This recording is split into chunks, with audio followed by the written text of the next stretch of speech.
ఫిబ్రవరి 4వ తేదీన రథసప్తమి.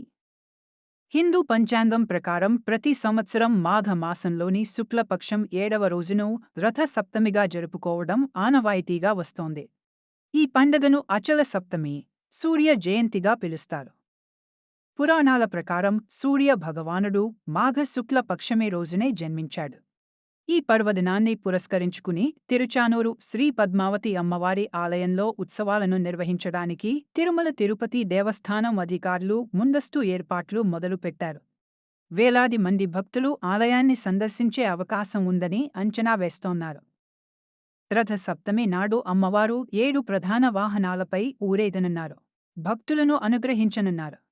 రథ సప్తమి నాడు ఉదయం 7 నుండి 8 గంటల వరకు సూర్యప్రభ వాహనం, 8:30 నుండి 9:30 గంటల వరకు హంసవాహనం, 10 నుండి 11 గంటల వరకు అశ్వవాహనం, 11:30 నుండి మధ్యాహ్నం 12:30 గంటల వరకు గరుడ వాహనంపై విహరించి భక్తులను కటాక్షించనున్నారు. మధ్యాహ్నం 1 నుండి 2 గంటల వరకు చిన్నశేష వాహనం, సాయంత్రం 6 నుండి రాత్రి 7 గంటల వరకు చంద్రప్రభ వాహనం, రాత్రి 8కు గజ వాహనంపై దర్శనమిస్తారు.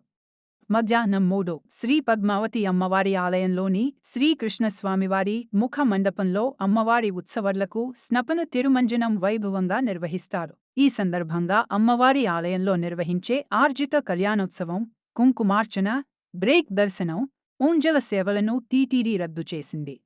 శ్రీ పద్మావతి అమ్మవారి ఆలయం పక్కన గల శ్రీ సూర్యనారాయణ స్వామివారి ఆలయంలో ఉదయం 6 నుండి 7 గంటల వరకు స్వామివారు అశ్వవాహనాన్ని అధిష్ఠించి భక్తులకు దర్శనమివ్వనున్నారు. తెల్లవారుజామున సుప్రభాతంతో శ్రీ పద్మావతి అమ్మవారిని మేల్కొలుపుతారు. సహస్రనామార్చన నిర్వహిస్తారు. అనంతరం కోయిల్ ఆళ్వార్ తిరుమంజనం చేపడతారు అర్చకులు, టీటీడీ అధికారులు. ఆలయ ప్రాంగణం, గోడలు, పైకప్పు, పూజా సామాగ్రి తదితర అన్ని వస్తువులను నీటితో శుద్ధి చేస్తారు. ఈ సందర్భంగా అమ్మవారి ఆలయంలో నిర్వహించే ఆర్జిత కళ్యాణోత్సవం, కుంకుమార్చన, బ్రేక్ దర్శనం, ఊంజల సేవలను టీటీడీ రద్దు చేసింది.